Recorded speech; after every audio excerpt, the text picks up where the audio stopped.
La noche de Adolfo Arjona. COPE. Estar informado.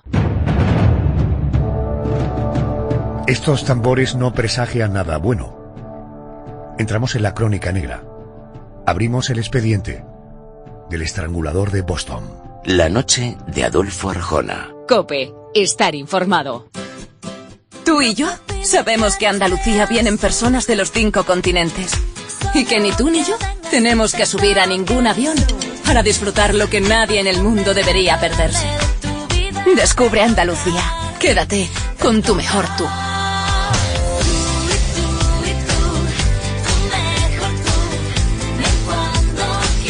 Consejería de Turismo y Deporte, Junta de Andalucía, campaña financiada con fondos FEDER. Contacta con nosotros. lanochearjona@cope.es y en Twitter @ArjonaAdolfo. La noche de Adolfo Arjona. COPE. Estar informado.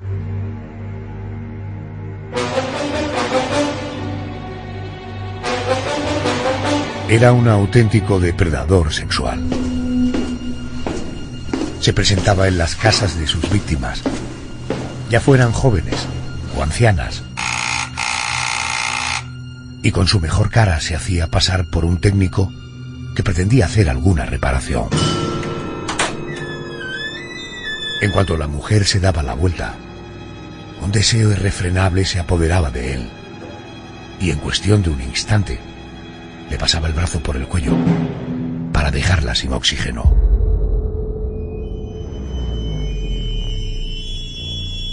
Albert de Salvo, el estrangulador de Boston, abusaba sexualmente de sus víctimas. Las golpeaba, las estrangulaba y las violaba usando diferentes objetos. Su ego fue creciendo y en sus últimos asesinatos llegó a dejar postales navideñas. En una ocasión, usando una bufanda, formó un lazo en torno a la cara de una joven muerta.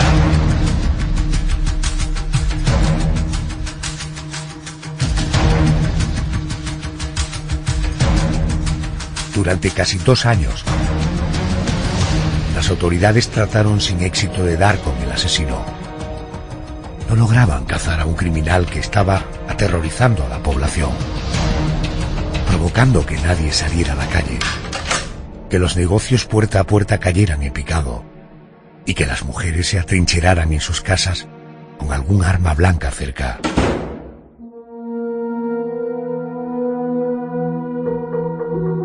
Fue el afán de protagonismo lo que llevó al estrangulador de Boston a confesar sus delitos sin ningún pudor.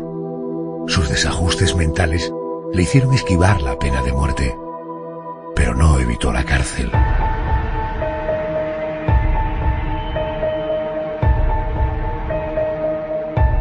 En la mañana del 25 de noviembre de 1973, alguien que nunca fue identificado la apuñaló 6 veces en el corazón.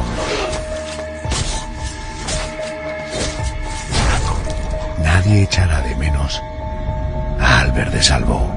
La historia del estrangulador os voy a contar. El escurridizo estrangulador. Ahí va. Nadie puede saber cómo acabará. Por todas partes la gente parece dudar. ¿Está el estrangulador en la cárcel o está en libertad?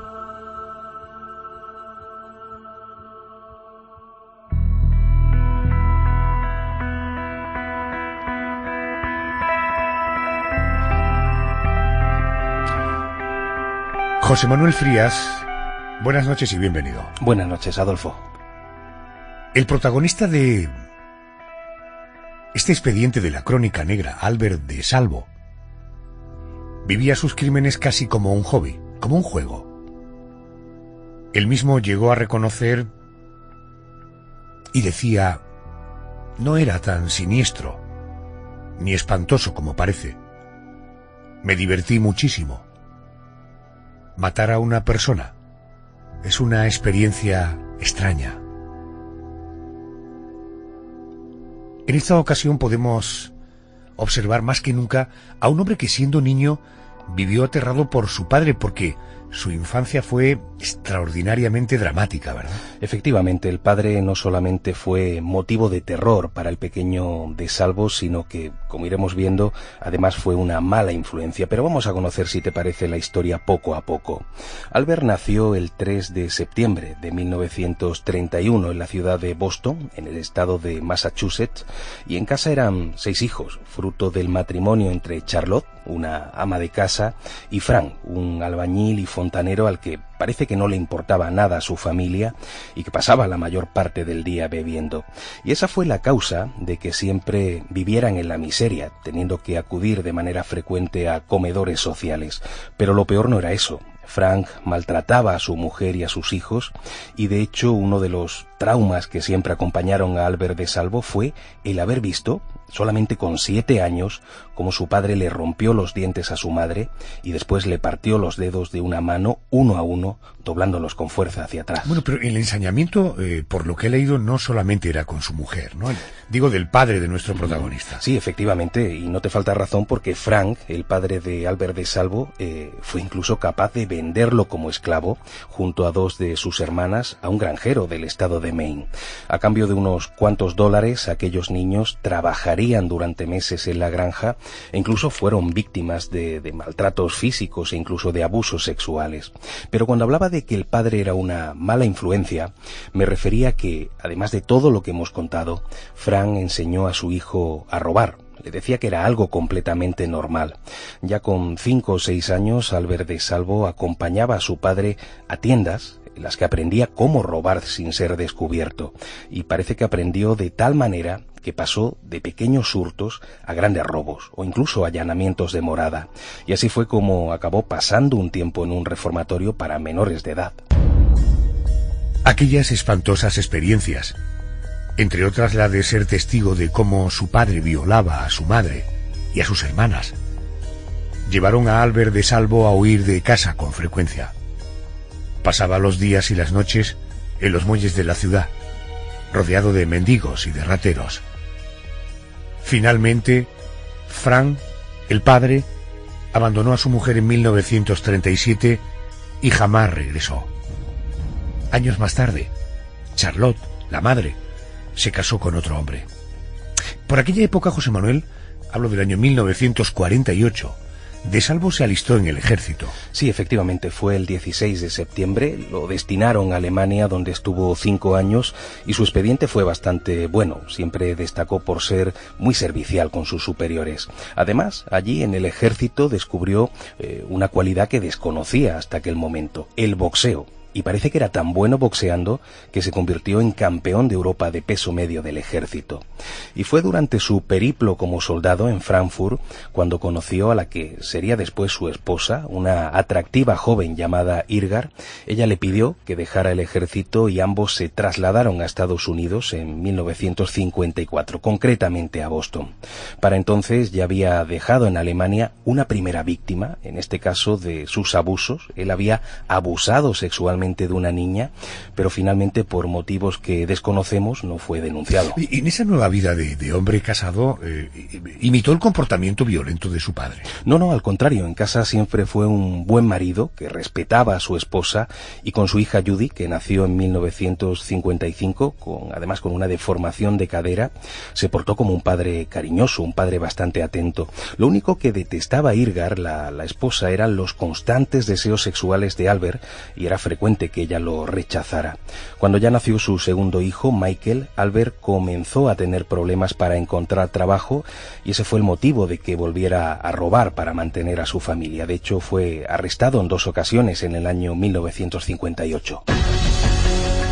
A finales del año 1959, Albert de Salvo vio en televisión un conocido fotógrafo que hacía pruebas a chicas que querían ser modelo.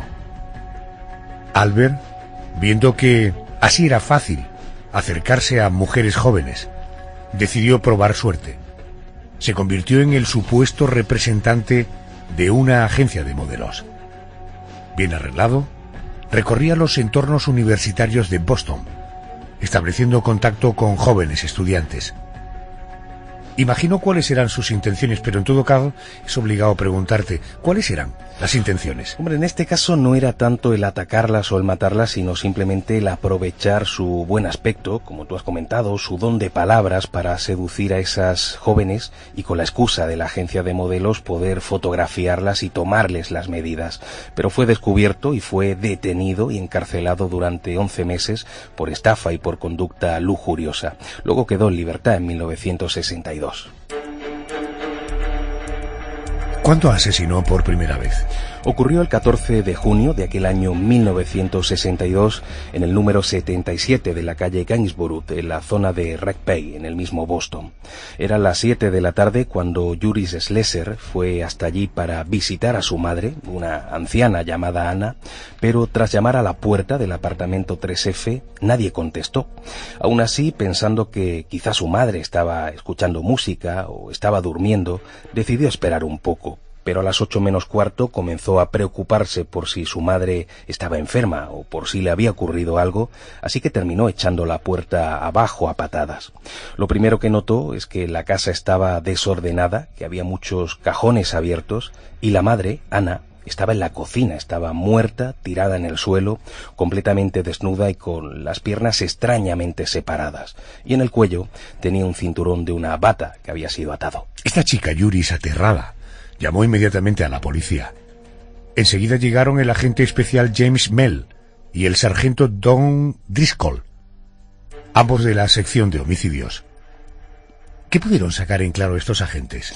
Pues aunque Juris les dijo que su madre sufría depresión desde hacía un tiempo y que tal vez se había suicidado, la policía, viendo las evidencias, no lo tuvo en cuenta. Como antes decía, el desorden, los cajones abiertos, hacía pensar en un atraco. La autopsia además reveló poco después que la anciana había sido estrangulada y que había recibido golpes en la cabeza. Además, aunque no existían pruebas de que hubiera sido violada, sí es cierto que había sido agredida sexualmente. Pero parece que había detalles que no cuadraban con un robo fortuito, ¿no?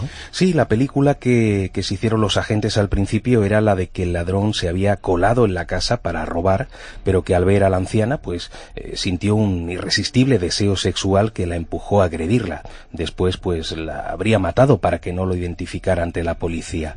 Pero lo extraño era que la puerta no había sido forzada, aunque cabía la posibilidad de que hubiera abierto la propia Ana. Pero eso era raro, que se arriesgara ante un extraño y sobre todo iba vestida solamente con una bata. Además de eso, el desorden de la casa seguía un método, como si lo hubieran registrado con bastante tiempo y no de manera rápida como hubiera sido lo normal tratándose de un robo y de un extraño. De momento el asunto quedó ahí porque los interrogatorios que se realizaron a los vecinos no aportaron absolutamente nada. 2 semanas después, la policía de Boston se enfrentó a un nuevo caso idéntico. El 30 de junio de 1962 apareció el cadáver de una mujer de 68 años, Nina Nichols. La encontraron en el interior de su casa. El modus operandi parecía el mismo que en el caso de Anna Slesser. La mujer tenía la bata subida hasta la cintura, las piernas abiertas, señales de agresión sexual, y había sido estrangulada con una media de nylon. En este caso la casa también había sido registrada y los detalles eran igualmente sospechosos. Sí, eran sospechosos porque también parecía que se había realizado un registro meticuloso, un registro con mucho tiempo, y entre otras cosas quedaron a la vista objetos de mucho valor, como era por ejemplo una cámara de fotos de $300. Al igual que en la casa de Ana, la anterior víctima, también la puerta había sido forzada, el asesino había entrado por decisión de la víctima, aunque la señora pues no se le conocía compañía masculina alguna desde la muerte de su marido hacía muchos años. El 2 de julio de 1962, preocupado tras la aparición de 2 mujeres muertas en tan poco tiempo, el comisario de policía Edmund McNamara convocó una reunión urgente con los jefes del departamento de homicidios. Lo sorprendente es que, estando en plena reunión, fueron informados de la aparición de un nuevo cadáver. Generalmente, en un homicidio de esta clase, en el que no hay robo, se trata de una enemistad. Venganza personal. 2 casos de venganza personal contra 2 inofensivas ancianas en la misma vecindad y en una semana. Vamos, capitán, tengo la impresión de que un loco anda suelto. Los locos no registran los apartamentos. Pero nada fue robado, ¿verdad? Ah, deja que se invente su historia. Tal vez el loco estuvo buscando algo imaginario. Oh, ¿por ejemplo? ¿Qué sé yo? Una locomotora que él cree que le robaron cuando tenía 3 años. ¿Es que no ves la televisión? Teletipo de la policía de Lynn. Han encontrado una enfermera jubilada estrangulada. Nos enfrentamos con un maníaco perdido. Era el cadáver de Helen Blake, de 65 años, una enfermera retirada. Esta mujer vivía en el número 73 de la calle Newshall, al norte de Boston. Estaba también medio desnuda y estrangulada con unas medias, y su apartamento había sido registrado con aparente tranquilidad. Igualmente había sufrido agresión sexual, pero sin llegar a ser violada. Lo interesante era la fecha de su muerte. Los forenses determinaron que Helen había muerto el 30 de junio, el mismo día en el que mataron a Nina Nichols. La preocupación en la policía fue tremenda. Ahora estaban seguros de que no eran asesinatos aislados, sino que un solo asesino, con desajustes sexuales evidentes, estaba matando a mujeres de avanzada edad. Los agentes se movilizaron inmediatamente para intentar dar caza al asesino. Mientras, la policía aconsejó públicamente que ninguna mujer abriera la puerta a extraños y que, a ser posible, no salieran de casa. Se asignó un número de teléfono exclusivo para cualquiera que quisiera dar pistas o hacer alguna denuncia sobre el caso, y ese número se difundió en todo el país por radio, por prensa y televisión. No dejen entrar en sus casas a ningún desconocido bajo ningún pretexto. Ha sido establecido el número de teléfono RI 21818 para casos de emergencia. Esta línea funciona las 24 horas del día. No vacilen ni teman ustedes lo más mínimo en informar sobre cualquier persona, por insignificantes que consideren sus sospechas respecto a ella. Gracias. José Manuel, ¿el operativo de la poli tuvo efecto? No, por desgracia no, porque los sospechosos que fueron detenidos tuvieron que ser puestos en libertad al poco tiempo por falta de pruebas. Así que, mientras tanto, el comisario McNamara pidió a la prensa que no revelara detalles importantes que pudieran poner en guardia al asesino. A partir de ahí se puso en marcha un operativo con 50 detectives que fueron preparados específicamente en un seminario sobre crímenes sexuales para que pudieran trabajar en el caso con más conocimientos. Les van a dar una lista de los delincuentes sexuales conocidos. Detengan a los tipejos que se suele ignorar. Mirones, viciosos de los retretes, exhibicionistas, sobones de metro, especialistas en frases sucias. Ya sé que no es fácil interrogar a los pervertidos y delincuentes sexuales conocidos, pero localícenlos y hablen con ellos. Procuren sonsacarles hábilmente. No nos interesan delitos de menor cuantía, sino sospechas de homicidio. Con que adelante con ello. Si no damos con ese hombre, temo que los hechos se repitan. ¿Cuánto tiempo pasó hasta que se produjo el siguiente crimen? Pasaron 4 semanas. El 21 de agosto encontraron muerta en el número 7 de la calle Grove a Ida Irga, una señora de 75 años. El estudio forense determinó que había muerto por estrangulamiento 2 días antes, y en este caso encontraron una variante bastante macabra. Las piernas de la mujer estaban abiertas y estaban encajadas en el respaldo de una silla, casi como si estuviera imitando una visita al ginecólogo.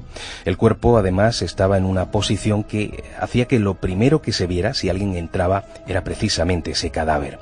Aquello era, sin duda, una especie de desafío por parte del asesino. El diario Boston Herald, para calmar a la población y mitigar el miedo de las mujeres a convertirse en víctimas del estrangulador de Boston, escribió lo siguiente en un editorial titulado «La histeria no soluciona nada».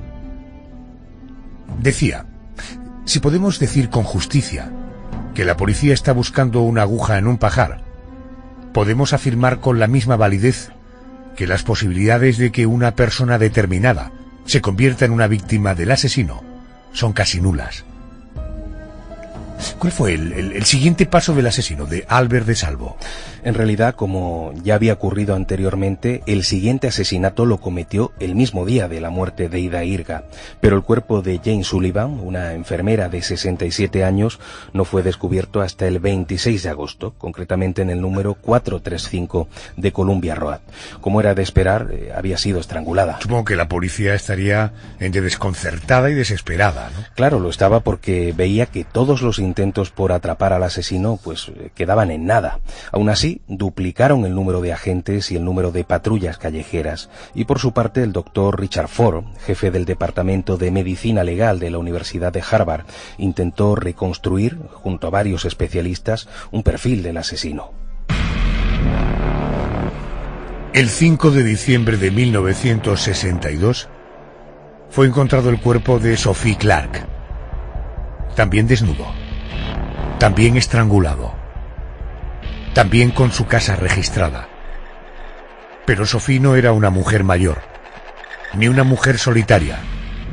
Era una joven de 20 años que vivía acompañada. Además, esta vez, la joven sí había sido violada. Llegué a Back Bay, por detrás del Symphony Hall. Sabía que entraría en algún lado para hacer lo que tenía que hacer. Hacía frío. Llevaba pantalones verdes con camisa y chaqueta, pero el viento los atravesaba. Así que me metí en el primer edificio que vi. Llamé a la puerta y la chica que abrió era Sophie Clark. Una chica negra, preciosa. Llevaba puesta una combinación blanca con tacones negros y medias negras. Sabía que tenía miedo, pero yo seguía hablando. Escucha, ¿sabes qué, Sophie? Le dije, con esa figura podría ser una modelo. Todas se sienten halagadas cuando les dices que son mejores. Se lo creyó. A finales de aquel mes, el 31 de diciembre de 1962, ocurrió lo mismo con Patricia Bissett, una secretaria de 23 años, igualmente violada. Y los crímenes continuaron, José. Continuaron, y no solo con víctimas mortales, porque también hubo supervivientes. Por ejemplo, el 8 de febrero de 1963, una chica de 23 años que trabajaba de camarera se llevó una desagradable sorpresa cuando abrió la puerta de su apartamento en Melrose Street y se encontró a un hombre que decía ser un albañil que iba a arreglar la fuga de una tubería. La joven, que por aquel entonces estaba enferma y se acababa de tomar un tranquilizante, accedió. Ella abrió la puerta y en ese momento el hombre se abalanzó sobre la mujer e intentó ahogarla con una cuerda. A pesar del estado de la joven, ella se defendió mordiendo a su agresor y fueron los gritos de ambos los que llamaron la atención de unos obreros, por lo que el asesino huyó inmediatamente para no ser alcanzado. Esta joven camarera llegó a dar algún dato, algún detalle que sirviera a la policía para dar con el agresor. No, porque entre la pastilla que se había tomado, que era un tranquilizante bastante fuerte, y el susto que pasó, la verdad es que apenas recordaba nada. Dio una descripción demasiado simple, pero al menos se había salvado. Recuerdo que no podía moverme. Yo intentaba moverme, pero era inútil. ¿Qué se lo impedía? No lo sé. Estaba como paralizada. ¿Paralizada completamente? ¿Todo el cuerpo? Creo que no. Podía moverme de un lado a otro. E intentaba hacerlo. Peor suerte corrió Beverly Sammons, una estudiante que fue estrangulada el 6 de mayo de 1963 en Cambridge. En este caso no solo fue violada, sino también apuñalada en el cuello. Las autoridades estaban cada vez más sorprendidas con los cambios en el modus operandi del asesino. Ya no eran solo mujeres mayores, también chicas jóvenes. Ahora también apuñalaba. Se llegó a pensar incluso en la posibilidad de que existiera más de un asesino. Pero el seguimiento a más de 5.000 maníacos sexuales de Massachusetts no sirvió de nada, lo que provocó continuas protestas populares. Ahora, ninguna mujer estaba a salvo. Daba igual la edad.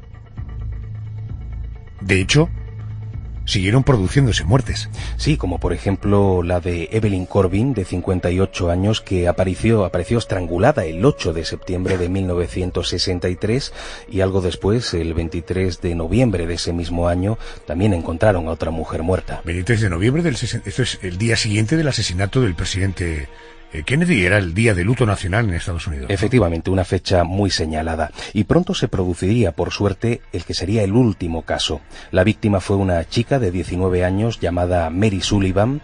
Su sufrimiento debió ser peor que el de las anteriores mujeres porque fue violada con el palo de una escoba, algo que la destrozó por dentro.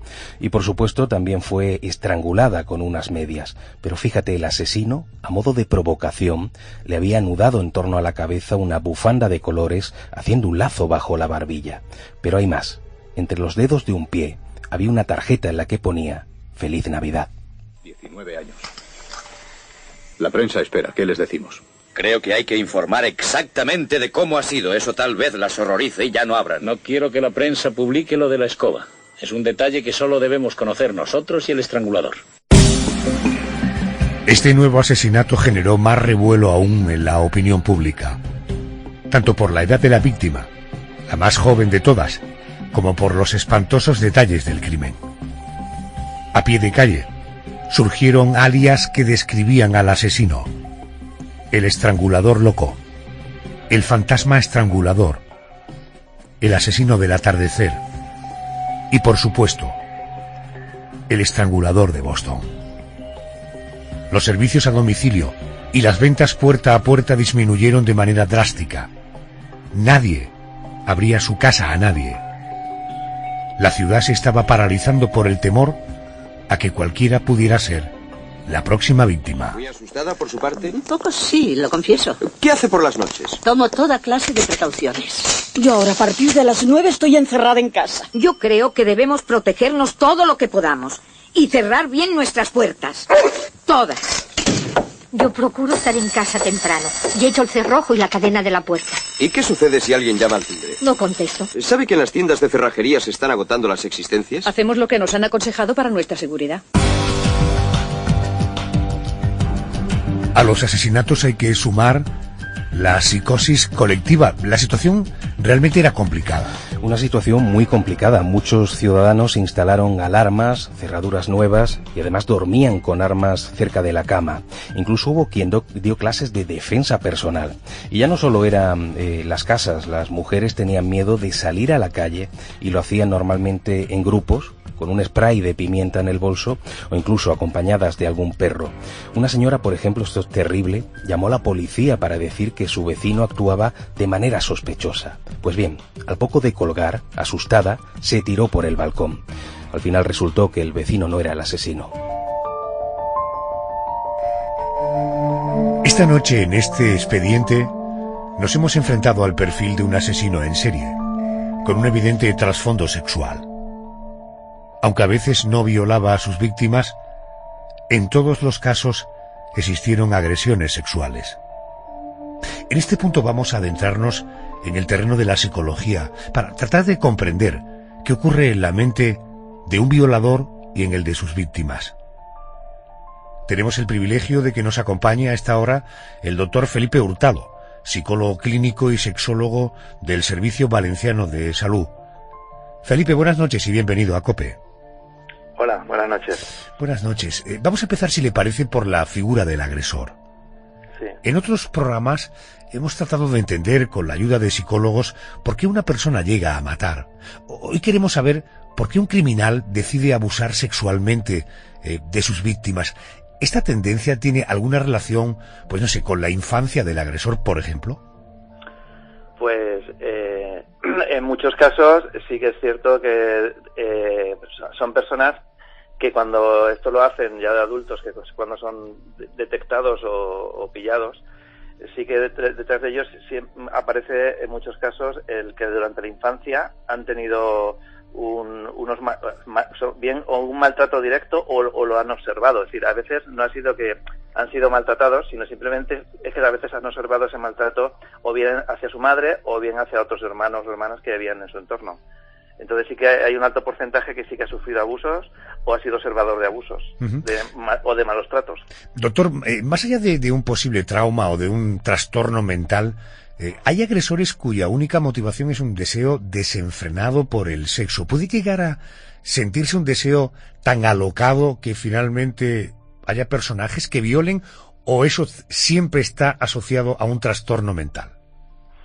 A ver, son personas que, a ver, los trastornos mentales diríamos que hay un conjunto muy amplio. Una cosa son las personas que tienen un juicio alterado, como por ejemplo la psicosis, o personas que pueden oír voces en su cabeza y actúan en base a eso, y diríamos que tienen una alteración del juicio de la realidad. Y otros trastornos mentales que no tienen alteración del juicio de la realidad, que son los trastornos de personalidad. Es decir, son personas que ante diferentes personas pueden ser catalogadas de personas normales, pero luego en entornos más privados pueden tener esas alteraciones en su personalidad, que es lo que se llama la psicopatía. O sea, son psicópatas que actúan en base a esas necesidades no cubiertas, y que muchas veces son hombres, en este caso, con baja autoestima, y que muchas veces constatan su masculinidad dominando o maltratando, por ejemplo, a las mujeres. Y a veces pueden llegar incluso pues a matarlas, incluso disfrutar con el sufrimiento, que es cuando hablamos de sadismo. Es decir, hay personas que además son sádicas, que disfrutan con el sufrimiento, además. Siempre ha existido la polémica de si un violador puede o no rehabilitarse. Muchos hablan de la opción de la castración química, pero el violador que ha sido castrado jamás ¿tendrá deseo de agredir sexualmente? No, eso no es así. Vamos a ver, la castración química incluso muchas veces es una propuesta que se les hace a personas que carecen de control y que ellos mismos te piden ese tipo de ayuda.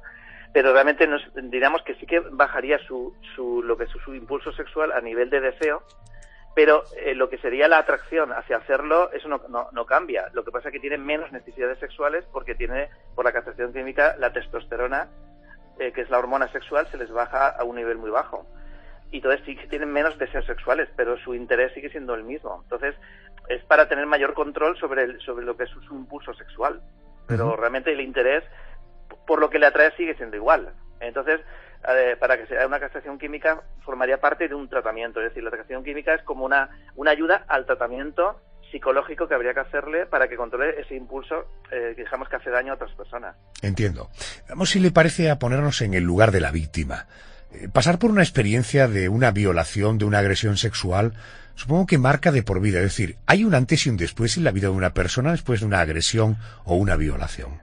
Claro. Sí, que un antes y después. Es un acto traumático, y de hecho yo atiendo, por ejemplo, no solo yo, sino las personas que nos dedicamos al mundo de la sexología, muchas de las personas que atendemos de adultas son personas que luego sale aquí pues que han sufrido algún tipo de abuso sexual, bien por familiares, bien por extraños, y que eso, digamos, lo tienen arrastrando a lo largo de su vida, porque realmente les deja unas secuelas, porque ocurre en un momento de su vida, que es la infancia o la pubertad muchas veces, donde están formando su personalidad, y entonces les genera una vulnerabilidad psicológica que le conlleva luego a tener dificultades muchas veces emocionales, e incluso digamos en su autoestima, que cuando a veces luego están en una situación íntima les vienen los recuerdos traumáticos de lo que vivieron, aunque la persona con la que están no es la misma, y muchas veces le limita a tener una vivencia positiva de la sexualidad.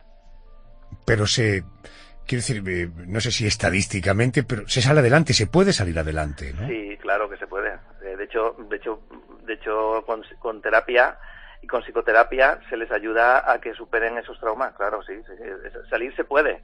Lo que pasa que es costoso y a veces necesitan terapias largas porque son hechos traumáticos que quedaron ahí, digamos, ocultos, porque muchas veces lo que hacen es que las personas que les pasa en la infancia a veces no lo cuentan, muchas veces por temor a que no van a ser creídos o creídas, ¿vale? Y porque además a veces quieren a esa persona que se lo ha hecho, porque la mayor parte de las veces los abusos se dan en entornos familiares o cercanos a los menores, o sea, no son por extraños.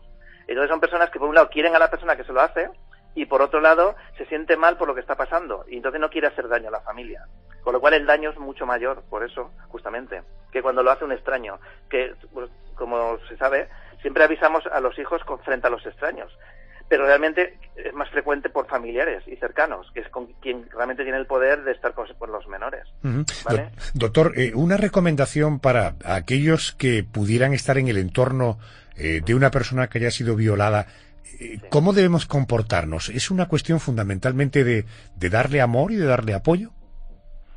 A ver, la persona que ha sufrido un acto así lo que necesita es simplemente ser entendida, ser comprendida, nunca culpabilizarla, incluso aunque la haya ocultado, porque siempre la culpa no es de esa persona, es de la otra. Evidentemente. El acto lo ha hecho la otra. Correcto. Entonces la persona, en nuestro entorno, si tenemos una persona así, lo que tenemos simplemente es que darle nuestro apoyo y estar dispuestos a ayudarla como la persona lo necesite y escucharla. Muchas veces solo con el hecho de escucharla y apoyarla ya minora bastante su sufrimiento psicológico. Sobre este asunto nos ha hablado, hemos contactado con Felipe Hurtado, él es psicólogo clínico, sexólogo del Servicio Valenciano de Salud. Doctor Hurtado, gracias por atenderme. Un abrazo, buenas noches. Vale, buenas noches.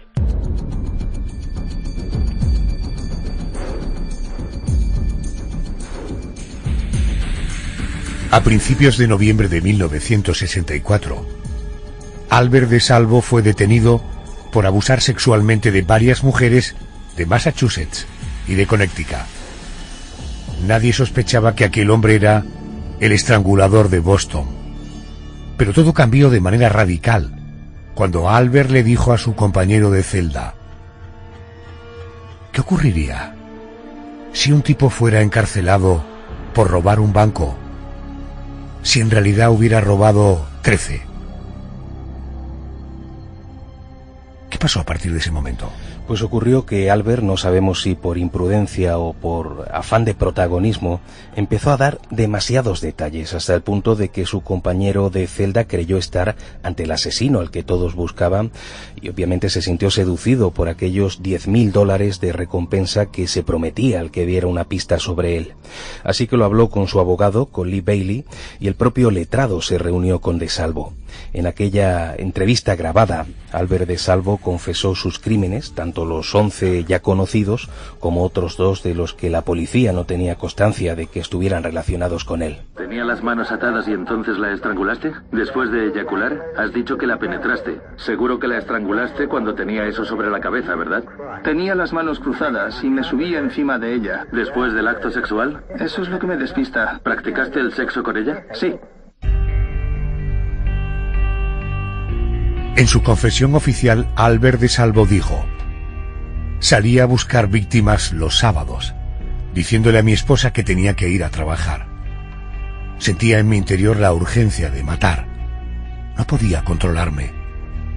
Entonces, vagaba por las calles sin un plan previsto ni una víctima localizada. Llamaba a las puertas en las que aparecía el nombre de una mujer. Se presentaba como técnico reparador de alguna avería. En el momento preciso, se lanzaba sobre su víctima. Él mismo lo describió de la siguiente manera: al volverse de espaldas y ver su nuca, me ponía a tope. Todo hervía dentro de mí. Antes de que se diera cuenta, había puesto un brazo alrededor de su cuello. Y así sucedía siempre.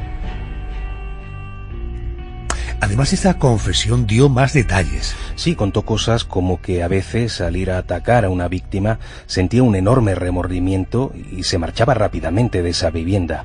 O que en otros casos, después de matar, se lavaba las manos y se iba a casa como si nada para cenar o para jugar con su hija. Por otra parte, lo de la diferencia de edad de las víctimas, al parecer fue pura coincidencia. Y sobre aquel hecho tan curioso de revolver los enseres, de revolver el contenido de los cajones y su cometido no era el de robar, dijo que no tenía ni idea de por qué lo hacía. Eran cosas que se le pasaban por la cabeza y las hacía. El 9 de enero de 1967 se inició el juicio contra Albert De Salvo.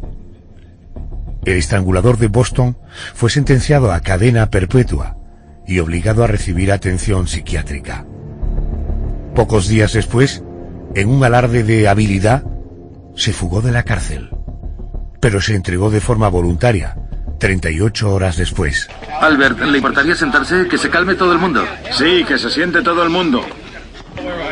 Le dije al dueño de la tienda quién era y que quería hablar con mi abogado, F. Lee Bailey, y que no le haría daño a nadie. Mi único objetivo al marcharme de la institución... ¿Albert lo cumplió? Sí, no molesté a nadie. Para evitar que volviera a ocurrir, De Salvo fue internado en la prisión de máxima seguridad de Walpole, en Massachusetts. En la mañana del 25 de noviembre de 1973, apareció muerto en su celda. con 6 puñaladas en el corazón. Nunca se supo quién asesinó al asesino. Hablo rápido y a veces no me entienden. Notaba una llamada en mi interior, lo que impulsa a un hombre. A veces sentía que algo me estallaba en la cabeza. Soy el estrangulador de Boston.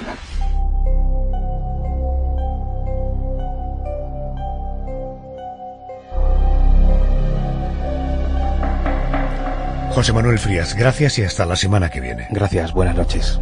La noche de Adolfo Arjona. COPE. Estar informado. Contacta con nosotros. lanochearjona@cope.es y en Twitter @ArjonaAdolfo. Contacta con nosotros. lanochearjona@cope.es y en Twitter @ArjonaAdolfo. La noche de Adolfo Arjona. COPE. Estar informado.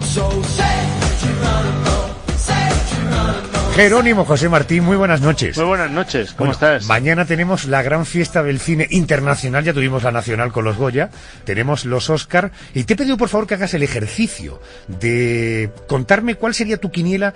Yo creo que 4 categorías que a todos nos inquieta mucho. Por ejemplo, la primera, si tuviéramos que decidir, ponme la banda sonora, Javi, de la primera, que sería el corte 2, de La La Land, puede ser la película galardonada. Sería una sorpresa que no lo fuera, porque está ganando todo, lo último, los BAFTA británicos. Yo creo que es un homenaje al cine, un homenaje a la música y un buen rollito en Hollywood mismo, con lo cual es que yo creo que está cantado. Vamos, sería una sorpresa muy grande que cualquier otra de las 10 películas nominadas ganara. No Correcto. tengo ninguna duda. El mejor director también apuestas. También Chazelle. Porque aquí además hay un elemento más. Gustó mucho Whiplash, es muy joven, tiene 31 o 32 años, es la continuidad. ¿Y quién le va a hacer sombra? Mel Gibson, con Hasta el último hombre, pues ya está, con las nominaciones está bien. Yo Correcto. creo que va a ser claramente Damien Chazelle. ¿Y la actriz también?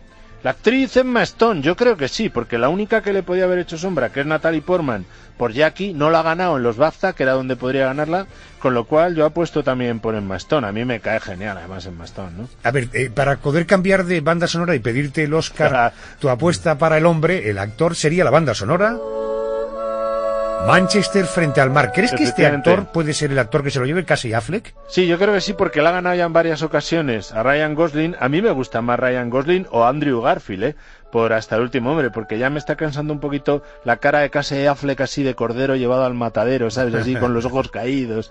Pero bueno, hace un papelón en Manchester frente al mar, la gana en los BAFTA, probablemente también le gane en los Goya, con lo cual en mi quiniela, que no es lo que yo votaría, aunque bueno, yo creo que con La La Land sí que votaría en las otras 3 categorías. Bueno, mejor película, La ciudad de las estrellas, La La Land. Dirección, Damien Chazelle, el director de La La Land. Actriz, Emma Stone, por La ciudad de las estrellas, La La Land. Y el actor Casey Affleck por Manchester frente al mar. Es lo que nos dice nuestro experto en cine. Si te parece, vamos a la cartelera de esta semana. La primera película, ojo, la dirige Denzel Washington, la interpreta Denzel Washington. La película es Fences. Oye, papá, ¿puedo preguntarte una cosa? ¿Cómo es que no te caigo bien? ¿Caerme bien? ¿Qué ley dice que tienes que caerme bien? Ninguna. Pues entonces, ¿no comes todos los días? Contéstame cuando te hablo, ¿no comes todos los días? Sí. Mientras vivas en mi casa, pon un señor al final cuando me hables. Sí, señor. ¿Comes todos los días? Sí, señor. ¿Duermes bajo techo? Sí, señor. ¿Tienes ropa que ponerte? Sí, señor. ¿Y por qué crees que es? Por ti. Qué bueno. 2 preguntas. ¿Es la primera película que dirige Washington? Y 2, ¿de qué va esta película? No es la primera, es la tercera, más luego algún episodio de serie de televisión. Ya dirigió Antoine Fisher y de Greg Beavers. Esta es una adaptación de una obra teatral de August Wilson, que está nominado al Oscar, por cierto, aunque murió en el año 2005, es un Oscar póstumo. Premio Pulitzer, premio Tony, ya la habían interpretado en Broadway, tanto Denzel Washington como Viola Davis, que están sensacionales. Es como una especie de radiografía del mundo afroamericano en el Pittsburgh de los años 50, casi con unidad de acción y tiempo, porque casi todo se desarrolla en la casa de este personaje, que es un tipo duro, como ya hemos escuchado ahí, que con sus sueños, sus frustraciones, a la vez con una personalidad muy grande, entra toda la religiosidad, a veces ardua y dura, de los afroamericanos en Estados Unidos, y tiene 4 candidaturas al Oscar. Opta a la mejor película de esta película. Mejor actor también, Denzel Washington. Actriz de reparto, Viola Davis, que por cierto ha ganado casi todo, con lo cual en mi quiniela va Viola Davis como actriz de reparto, y guión adaptado también, que es este guión que digo que sería un Oscar póstumo al autor, a August Wilson, que ha participado en ella. Es muy buena peli, lo único es que es un poco larga, es un pelín teatral. 139 minutos. O sea, tiene muchísimo diálogo, quizá la podía haber acortado un poquito, pero la verdad es que el duelo entre los dos actores principales, Denzel Washington y Viola Davis, es sensacional. Bueno. Los secundarios son además muy buenos. tenemos la suerte de que el doblador de Denzel Washington es un doblador español fantástico. Sí, muy bueno. Tiene una buena pinta y tú la has puntuado muy alta, 7,5. Sí, 7,5, sí, porque le quita un poquito porque es teatral y larga, pero la verdad es que es muy, muy buena película. Vamos con la siguiente, es una película cuya trama se desarrolla en Europa, como atractivo para los que miramos desde fuera. Ewan McGregor es el protagonista de esta película, Trainspotting. Elige vida. Elige Facebook, Twitter, Instagram y confía en que a alguien en alguna parte le importe. Te he echado de menos. Yo también a ti, Spaz. Elige buscar antiguas amantes y desear haberlo hecho todo diferente. ¿Sigues consumiendo heroína? No. Y elige ver cómo la historia se repite. Hola, Franco. Simon, he vuelto a casa. 117 minutos de qué? Pues mira, de desparrame, porque la verdad es que se le ha ido un poco la olla aquí a Danny Boyle, 20 años después de haber hecho una de las películas que le lanzó a la fama, Trainspotting. Aquí la titula ahora T2, Trainspotting. Se vuelven a reunir todos los personajes principales, Ewan McGregor, Robert Carlyle, Johnny Lee Miller, Ewen Bremer, y bueno, cada uno ha hecho lo que ha podido. Tiene momentos brillantes, pero luego es una película agotadora, irritante, muy obscena, muy poco graciosa, no tiene la frescura que tenía la antigua, sigue estando un poco entre Pinto y Valdemoro con esta radiografía que hace de las drogas, la violencia, el sexo. No sabes a veces si es crítica o es fascinada con ese submundo.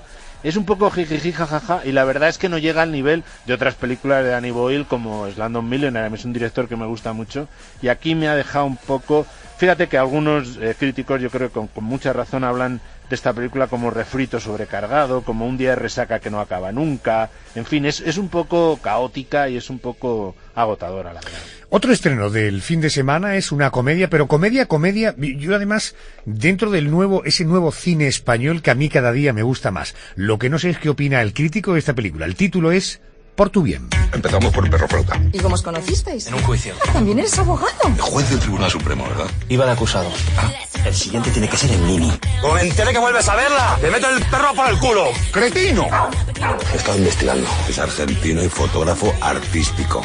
Esta exposición es el resultado de meses de análisis sobre la desnudez y la sexualidad femenina. José Coronado, Javier Cámara, Roberto Álamo son tres padres que por el bien de sus hijas, por ahí va la cosa, ¿no? Es por tu bien, sí, es por tu bien que voy a machacar a tus novios, que son impresentables los tres. Esta es la idea, que es una buena idea de partida de esta nueva comedia de Carlos Terón, que hizo ya Fuga de Cerebros 2, y que intenta seguir un poco la estela de esas comedias francesas como Dios mío, ¿qué te hemos hecho? Y cosas de estas. Se podría haber titulado Los Supercuñados, porque lo mejor son ellos tres que soportan la película. Luego el guión no tiene la frescura ni el ritmo de 8 apellidos vascos, que yo creo que es lo que van buscando, es una pena. Le salvan ellos, sobre todo. Tiene algún momento brillante, sobre todo el punto de partida, pero luego hay mucho arquetipo, mucha sal gruesa, es demasiado televisiva de puesta en escena. El guión de Manuel Burque se ve que este es un actor que es guionista también, tiene algún hallazgo, por ejemplo la superprotección a las chicas, y luego dispara con fuego a discreción, es decir, da tanto a la derecha como a los podemitas, como, en fin, tiene su punto, ¿no? Pero es muy histriónico, no me parece redonda. Para echarse unas risas no está mal, pero no es la comedia que todos deseábamos, desde luego. La siguiente es una película de animación, tiene un título simpaticísimo, La vida de Calabacín. ¿Tu mamá era cariñosa contigo? Bebía mucha cerveza, pero hacía un puré muy rico. Oye, voy a llevarte a un sitio donde viven otros niños como tú, sin papá y sin mamá. Os presento a vuestro nuevo compañero, Ícaro. Prefiere que le llamen Calabacín. Más bien patata con esa cabeza. Basta, Simón. ¿Esto va de calabacines y de patatas? Bueno, sí, es como se llaman entre ellos un grupo de chavales que están en una residencia para huérfanos, en un orfanato. Es una película muy potente porque ha sido nominada a los Globos de Oro, a los premios César, ahora opta al Oscar también, siendo una película de un suizo, Claude Barras, que debuta con ella después de 6 cortos. Adapta una novela discutida de Gilles Paris, porque es muy tipo Dickens. O sea, es la historia de un chaval que acaba en esto y que es carismático y tiene una serie de relaciones de amistad pues con una chica africana, hay un abusón allí, chicas con personalidad, y sobre todo es una película como muy pedagógica, que está pensada para chavales, pero que toca temas demasiado adultos, en mi opinión, y a veces un poquito discutibles, o sea, porque el chaval ha tenido en parte culpa en la muerte de uno de sus familiares, y esto no está muy bien asumido. Hay referencias sexuales, parece ser que en la novela hay más, que en fin, son discutibles algunas de ellas. Es una película stop motion de muñecos animados que me da la impresión de que no es para niños y que le va a costar encontrar su público. O sea, ha sido muy elogiada, digamos, en cuanto a su técnica, porque realmente es muy valiosa, es muy impresionante y además es distinto a todo lo que se está haciendo actualmente, y por eso yo creo que llama un poco la atención en los premios. Pero me da la impresión de que está un poco sobrevalorada, sobre todo en lo que hace referencia al guión y al público al que va destinada, porque no saben muy bien a quién aconsejarle esta película, ¿no? Otra película de animación para este fin de semana. Su título, Psiconautas, los niños olvidados. Birdboy está muerto. ¿Estás seguro? A mí me han dicho que lo han visto hace poco. Tal vez lo hayan visto, puede ser. Tal vez todavía podamos verlo. Pero puedes creerme, no todo lo que tiene un cuerpo está vivo. Birdboy tiene un demonio dentro. Un demonio que lo está comiendo, devorando desde su interior. Pero yo sé que tiene buen corazón. Ojo, qué dramático suena esto, ¿no?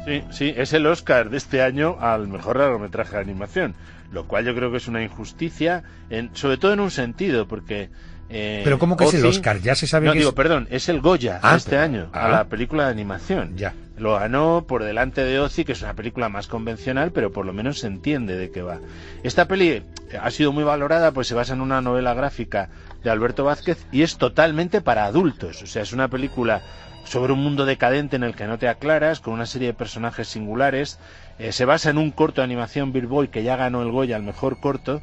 Es un cómic para adultos de Alberto Vázquez, que es codirector con Pedro Rivero, y que es muy difícil hacer una sinopsis porque es todo un desparrame, un tío que se convierte en un monstruo que descabeza, hay destrozos, hay escenas de sexo explícito, violencia, psicoanalismo de este extraño, una decadencia, un humor macabro que no sabes por dónde va.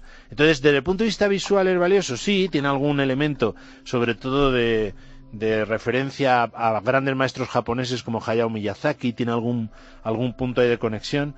Es 2D, con lo cual también tiene su atractivo, que en un mundo de animación donde todo se está haciendo en 3D digital, pues se hagan películas de estas. Ajá. Pero a mí me parece absolutamente lúgubre y desde luego esto yo no se lo aconsejaría más que a especialistas en cine de animación. Oye, del documental de Claude Monet, hablamos del pintor, sí. ¿Merece la pena? ¿Mola?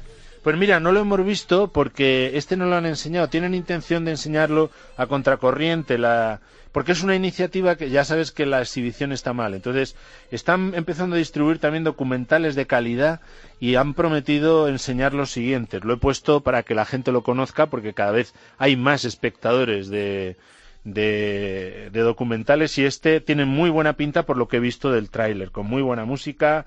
Está basado además en las cartas del propio Claude Monet, con lo cual está muy bien, y me gusta resaltar estas iniciativas de exhibición. Por ejemplo, también se estrena una película india, Rangoon, a la vez que en Bollywood, que bueno, pues tiene su razón de ser. Se ve que hay muchos indios en España y también no la están enseñando. Han prometido también que a partir de las siguientes películas lo enseñarán a la prensa de Madrid. Vamos a saber cómo ha ido la taquilla el fin de semana anterior. ¿Cómo funcionaron las películas el fin de semana pasado? Pues mira, bastante bien, porque aunque 50 sombras de Grey siguió siendo la más taquillera, La Gran Muralla entró bastante fuerte con 1.780.000 euros y sobre todo la alegría de que lo que de verdad importa esta película, cuya recaudación va íntegra para chavales con cáncer, hizo una taquilla espléndida en cuarto lugar con 760.000 euros y además ha mantenido en el top 10 semanal esa posición, la tercera, La Gran Muralla la segunda. Se ha subido un poco incluso lo que de verdad importa, y luego han entrado otras dos películas estrenadas el 17, Jackie, que está muy bien, en quinta posición, y Manual de un tacaño se ha colado hoy en el 9º lugar, con lo cual está muy bien que todas las semanas haya un número suficiente de películas estrenadas en el top 10. Está muy bien, ¿eh? ¿Estarás pendiente mañana de la ceremonia de los Oscar? Hombre, si Dios quiere la veré en directo con amigos en una celebración cinéfila de estas por todo lo alto. Qué bueno, qué divertido, que me encantaría estar ahí. Pues mejor que con este broche es imposible poderte despedir. Vamos a ver si se cumple tu pronóstico. Te mando un abrazo muy fuerte. Vamos al boletín de noticias. Hasta la semana que viene. Hasta luego, Jero. Adiós. Adiós.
Mm-hmm.